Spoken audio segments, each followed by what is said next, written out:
본 영상은 유튜브 채널 KRTV 뉴스에서 제작하였으며 도움이 되셨다면 좋아요와 구독하기를 눌러주세요. 감사합니다. 중국이 LNG 추진 컨테이너선 첫 호선 건조부터 비롯된다. 선박 인도 시점을 이미 2차례 미룬 가운데 또 다시 일정이 지연될 조짐이다. 관련 업계는 중국 조선사의 기술적 한계가 드러났다는 지적이다. 14일 조선업계에 따르면 중국 상해외국유 조선이 건조 중인 LNG 추진 컨테이너선 인도가 9개월가량 늦어졌다. 이 선박은 지난 2017년 프랑스 선사 CMA CGM이 중국 후동중화조선과 상해외국유 조선에 각 5척, 4척씩 발주한 23,000 TU급 컨테이너선 시리즈에 포함되며 외국유 조선이 인도할 첫 호선이다. 당초 첫 호선은 지난해 11월 인도될 예정이었다. 선주는 올해부터 강제화된 IMO 2020 규제를 대응하기 위해 LNG 추진선을 발주했었다.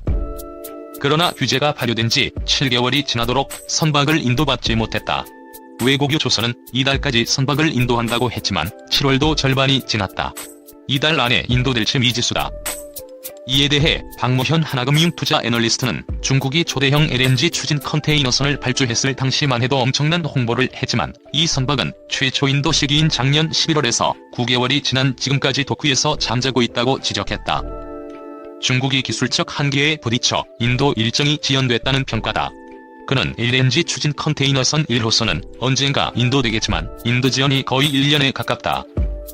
CMA CGM은 운영상의 손실을 조선소 측에 전가하려 할 것이라며 이 선박의 기술적 완성도 역시 최초 선주가 기대했던 수준이 나오긴 어려울 것이라고 진단했다. 이처럼 외국유 조선의 LNG 추진 컨테이너선 건조가 첫 호선부터 삐그덕거리는 모습이다. 반면 한국은 LNG 추진선 시장에서 두각을 나타낸다. 선박 기본 설계 능력을 갖추고 있기 때문이다. 박 연구원은 한국 조선소들은 선박 분야 기본 설계 능력을 갖고 있어 정상 인도는 물론 최초 인도 계약 당시 보다 한 달가량 조기 인도하는 경우가 많다며 대우조선해양이 건조한 야말 LNG선 시리즈 16척 중 15에서 16호선은 한 달가량 조기 인도했다고 설명했다. 실제로 최근 국내 조선사는 LNG 추진선 수주 기대감이 높다. 조선해운 전문 매체 트레이드 윈즈는 그리스 키클라데스와 현대중공업이 LNG 추진 초대형 원유운 반선 4척에 대한 수주 협상 중이라고 보도했다. 인도 시점은 오는 2022년이다. 조선업계 관계자는 국내 조선사는 LNG 추진선 건조 경험이 많아 이번 프로젝트를 수주 가능성이 높다고 말했다. 선주들 중국의 건조 능력 한계 이미 알고 있다. 중국의 해외 LNG선 수주는 사실상 자국 발주 물량이라는 지적이다. 하나금융투자 박무현 애널리스트에 따르면 2017년 CMA CGM이 발주한 초대형 LNG 추진 컨테이너선에 이어 최근 카타르에서 발주한 16척의 LNG선을 중국 조선소들이 수주했다. CMA CGM의 23,000 TU급 LNG 추진 컨테이너 선박의 인도 일정이 7개월가량 늦어지고 있음에도 카타르는 중국 조선소에 적지 않은 LNG선 발주를 밀어주었다. 이유는 중국이 선박금융을 지원한 것으로 알려져 있으며 세계 최대 LNG 수입국으로 카타르의 주요 고객이기 때문이다. 다시 말해 중국 조선소들의 대량의 LNG선 수주 실적은 기술력에 의한 영업의 결과가 아닌 정부 및 중국 은행들의 금융 지원에 의한 실질적인 자국 발주라는 것을 말한다. 따라서 중국의 최근 LNG선 수주 실적에 대해 크게 의미를 부여할 필요는 없다는 것이다. 이런 배경으로 최근 카타르 에너지 장관은 100척에 달하는 LNG선을 한국 조선소에 발주하고 싶다는 의향을 표명하기도 했다. 중국 조선소들의 선박 건조 과정에서 인도 지연은 지금도 계속되고 있다. CMA CGM의 23,000 TU급 LNG 추진 컨테이너선의 1호 선박은 당초 2019년 11월 인도할 예정이었으나 2020년 6월로 7개월 지연됐다. 이 선박은 당초 후동중화조선과 상해와이가우조선이 수주했지만 건조조선소는 SCS조선과 지ang난조선으로 변경됐다. 후동중화조선은 아직 이 스트로크 LNG 추진 엔진을 탑재해본 경험이 없고 SWS조선은 LNG선 건조 경험이 없다. SCS조선은 XDF 엔진이 탑재된 LNG 선박 2척을 MOL에 인도했지만 3개월 건조 지연됐다. 이 같은 건조 능력의 한계로 중국 정부가 금융 지원을 제공한 실질적 자국 발주를 제외하면 중국 조선소들이 해외 선주로부터 수주를 받기는 사실상 어려운 상황이다. 한국 조선소들은 중국과 달리 정부 지원이 아닌 기술력을 바탕으로 해외 선주들로부터 대량 수주를 받아내왔다는 점에 주목할 필요가 있다. 카타르의 100척의 LNG선 발주가 실행되면 한국 조선소들의 토크는 가득 채워지게 될 것이고, 이는 유럽 선주사들의 선박 발주 심리를 자극하게 될 것이라고 박모현 애널리스트는 밝혔다. 중국에 밀렸던 우리나라 조선소에 갑자기 선박 주문이 몰려드는 이유. 최근 7년간 중국의 선박 수주 1위 자리를 빼앗겼던 한국에 다시 선박 주문이 몰려들고 있다. 지난 10일 영국계 조선 해운 분석 업체 클락슨 리서치에 따르면 올해 선박을 한 척 이상 수주한 중국 조선소는 총 57곳으로 파악됐다. 2010년 첫 선박을 수주한 중국의 조선소 수는 총 247개. 해당 통계에 따르면 190개의 조선소가 올해 들어 단 한 척의 선박도 수주하지 못했다는 것이다. 실제 선박을 수주한 중국의 조선소 수는 2014년 106개에서 점차 줄어 올해 57개까지 떨어졌다. 중국 코스코 광동의 경우 2010년부터 지난해까지 총 53척을 수주했지만 올해는 단 한 척도 못했으며, 코스코 난퉁도 2012년 이후 6년 가까이 선박을 수주하지 못하고 있다. 그동안 저렴한 가격을 내세운 중국에 밀려 위기를 겪었던 한국 조선업으로서는 중국의 조선업계 상황이 호재인 셈. 중국 조선소의 선박 수주가 갑자기 급감한 이유는 낮은 기술력과 품질이 꼽히고 있다. 한대형 조선소 관계자는 중국 조선소가 한국보다 가격 경쟁력은 있지만 품질에서는 확실히 차이가 난다고 설명했다. 또한 중국의 선박 발주를 맡겼다가 실망하고 다시 한국 조선소를 찾는 발주처가 많다고 덧붙였다. 중국으로 떠났던 발주처들이 한국으로 돌아온 결과 2018년 국내 조선업은 글로벌 수주 1위를 탈환해내는 데 성공했다. 하지만 여전히 노조 파업이라는 큰 문제가 국내 조선업계의 발목을 잡고 있는 상황. 기술과 품질로 중국을 몰아낸 국내 조선업에 다시 붐이 일 수 있을지 귀추가 주목된다. 현대중공업, 세계 최초 초대형 LNG 건선 시운전 마무리. 세계적인 건조 경쟁력 과시. 상반기 코로나19 여파로 수주 절벽을 겪은 조선업계가 하반기에 잇따라 액화 천연가스선을 수주하며 실적 반등 돌파구를 찾고 있다. 현대중공업 그룹은 세계 최초로 초대형 LNG 추진 컨테이너선을 건조해 국내 조선업계의 세계적인 경쟁력을 과시했다. 현대중공업 그룹 계열사인 현대3호중공업은 최근 싱가포르 EPS사가 발주한 24,800TU급 컨테이너선의 시운전을 선주와 선급 관계자 등 130여 명이 승선한 가운데 마무리하고 다음 달 15일 인도한다고 24일 밝혔다. 12,000세제곱미터급 대형 LNG 연료 탱커를 탑재한 선박은 1회 충전만으로 아시아, 유럽 항로를 왕복 운항할 수 있다.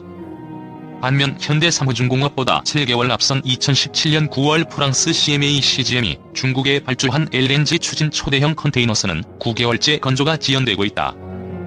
업계에선 이런 대조적인 장면을 통해 세계 LNG선 건조 분야에서 우위를 점하고 있는 한국의 기술 경쟁력이 다시 한번 증명됐다고 보고 있다.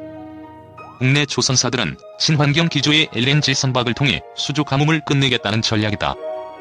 국내 빅3 조선사는 지난 6월 100척 이상의 카타르 LNG 프로젝트에 가계약한 데 이어 하반기엔 모잠비크, 러시아발 초대형 프로젝트를 발주할 것으로 기대한다. 현대중공업 그룹의 한국조선해양은 지난달 31일 유럽 및 버뮤다, 소재 선사 등으로부터 총 6척의 LNG선을 수주하고 6척 추가 발주 옵션 계약을 맺었다. LNG 운반선의 척당 가격이 약 1억 9천만 달러인 점을 감안하면 이번 수주 금액은 최대 2조 7천억 원에 달한다.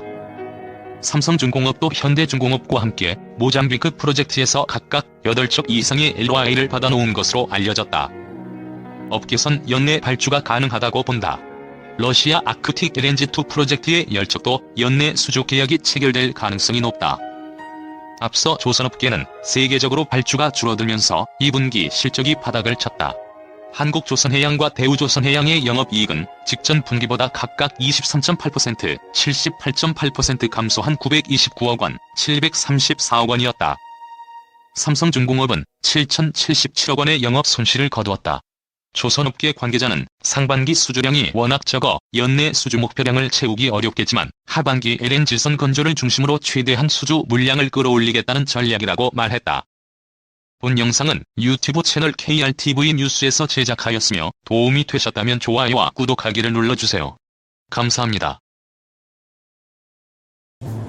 안녕하세요. KF-X 사업이 순항 중인 가운데 지금까지 그래픽으로만 볼 수 있었던 KF-X의 실물이 만들어지고 있습니다. 이와 함께 한국형 차세대 전투기 KF-X에는 특별한 첨단 기술 그래핀 전도성 코팅이 사용되는데 어떤 것인지 알아보겠습니다. 구독과 좋아요는 영상 제작에 많은 도움이 됩니다. 전투기 개발에만 8조 6천여 원이 투입되는 KF-X는 계획된 백스모델의 양산까지 포함될 경우 10조 원이 추가되는 총 18조 6천억 규모의 단군 이래 최대의 국산 무기 획득 사업이다. 초대형 사업인 만큼 KF-X는 시작부터 셀 수 없는 고비를 넘어야 했다. 김대중 전 대통령이 지난 2001년 3월 공사 졸업식에서 최신의 국산 전투기 개발을 언급한 이후 경제성 문제로 무려 10여 년 이상을 허송세월했다. 그동안 진행된 타당성 검토만 5차례에 달한다. 여기에 더해 2015년엔 우리 공군이 F-35A 스텔스 전투기를 도입하면서 우리나라에 제공하기로 한 25개 기술 가운데 A사 레이더 등 4가지를 미 정부가 거부하면서 KF-X는 다시 한번 위기에 빠졌었다. 그럼에도 불구하고 KF-X는 현재 예정된 시간표대로 정상 순항 중이다. 하이가 발행하는 플라이 투게더 6월호에 공개된 당시 사진에는 KF-X의 전방 및 중앙 동체 일부가 조립된 모습이 최초 공개됐다. 지난해 2월 14일 KF-X의 뼈대라고 할 수 있는 벌크헤드 가공 착수 행사 이후 434일 만에 드디어 몸통이 모습을 드러냈다. 지금까지 KF-X는 컴퓨터 그래픽으로만 볼 수 있는 전투기였다. 비록 지난해 10월 개최된 서울항공우주 및 방위산업 전시회 아덱스에 처음으로 실물 크기의 KF-X 모형이 공개되었지만 KF-X의 시제기는 카티아 측 설계 프로그램 화면 속에서만 확인할 수 있었다. 하지만 동체 구성품이 하나둘씩 완성되면서 이제는 실제 존재하는 전투기로 발전했다. 하동에너지 극한제어 연구단은 KF-X를 위하여 신소재인 그래핀을 사용한 전도성 코팅 재료를 제안하고 있었습니다. 왜 그래핀을 사용할까요? 인공적으로 만들어진 탄소 원자 구조물인 그래핀은 스텔스 성능의 핵심인 전도성이 구리보다 100배 이상이며 전투기 공력 가열로 생기는 열을 차단하는 정도인 열전도성의 경우에도 최고의 열전도성을 자랑하는 다이아몬드보다 2배 이상 높다고 합니다. 무엇보다 가시광선에 대한 흡수량이 아주 낮아 550나노미터의 파장을 기준으로 가시광선에 대한 투과율이 97.7%이나 되어 기존의 ITO 코팅 가시광선 투과율 80% 이상과 비교하지 못할 정도로 우수하다고 합니다. 그래핀 기반 조종석 유리는 아직 미국도 생산에 성공하지 못한 신기술이므로 한국에서 먼저 성공해 상용화시킨다면 충분히 미국의 F-35 전투기에도 제압할 수 있는 전략적 신기술이기도 합니다. 특히나 한국은 전자공학 기반이 튼튼해 그래핀 기술에서는 미국과 동등한 기술력을 자랑합니다. 역시나 하동에너지 극한제어 연구단은 환경시험과 그래핀 양산 기술 확립을 위한 방위사업청의 자금적인 지원을 바라고 있었고 아주 가치 있는 기술이라고 생각됩니다. 다행히 국내에서도 한국형 타파 프로그램이 진행되고 있어 메타 스텔스 기술에 대한 자금 투자가 지원될 가능성이 높다고 합니다. KF-X를 위한 메타 스텔스 기술과 장보고 3급 잠수함을 위해 개발 중인 메타 스텔스 기술, 한국의 자랑인 진화갈륨, 간, 전력 증폭 소작 등의 첨단 기술은 밀리터리 리뷰 이지 1908호를 통해 보다 자세히 소개되고 있습니다. 국내 방산업계가 한때 국내 기술로는 개발이 불가능할 것이라는 평가마저 내려졌던 한국형 전투기 KF-X의 핵심 장비 다기능 위상 배열 AESA 레이더 시제품을 제작 완료한 것으로 확인됐다. 2일 정부 소식통에 따르면 최근 정부와 군 당국은 최종 단계의 A사 레이더 시제품을 제작 완료해 오는 8월 12일을 전후해 국산 A사 레이더 시제품 개발에 기여한 국방과학연구소 연구원들과 한화시스템 등 방산업계 관계자들을 초청해 출고식 행사를 개최할 예정이다. 앞서 연구진은 A사 레이더의 핵심 기능 부품을 가지고 국제적으로 레이더 분야 기술력을 인정받는 이스라엘에서 성능 평가에 도전, 합격 판정을 받았다. 이스라엘 레이더 업계는 한국이 자체 기술로 최초 개발한 레이더 기능 부품의 성능에 대해 기대 이상이라며 호평한 것으로 알려졌다. 정부 관계자는 다음 달 예정된 출고식은 불가능으로 여겨졌던 A사 레이더 개발을 우리 손으로 결국 해냈다는 점에서 의미가 각별하다며 바이러스와 글로벌 경기 침체 등으로 어려움에 빠진 국민들께 좋은 메시지가 됐으면 한다고 말했다. A사 레이더는 천여 개의 표적을 추적 탐지하는 전투기의 눈으로 장거리 정밀 타격 능력이 승패를 좌우하는 현대 공중전 개념에서 핵심적인 역할을 한다. 2021년 4월 KF-X 첫 시제기 출고되면 A사 레이더 시제품이 장착된다. KF-X 시제기는 블락 0로 분류되며 본격적인 양산은 2026년부터 시작된다. 블록 1으로 구분되는 초도 양산형은 공대공 임무와 제한적인 공대지 임무를 수행한다. 2029년 본격 양산에 들어가는 블록 2부터는 공대공 및 공대지 그리고 공대함 임무까지 수행이 가능한 완전한 다목적 전투기가 완성된다. 감사합니다.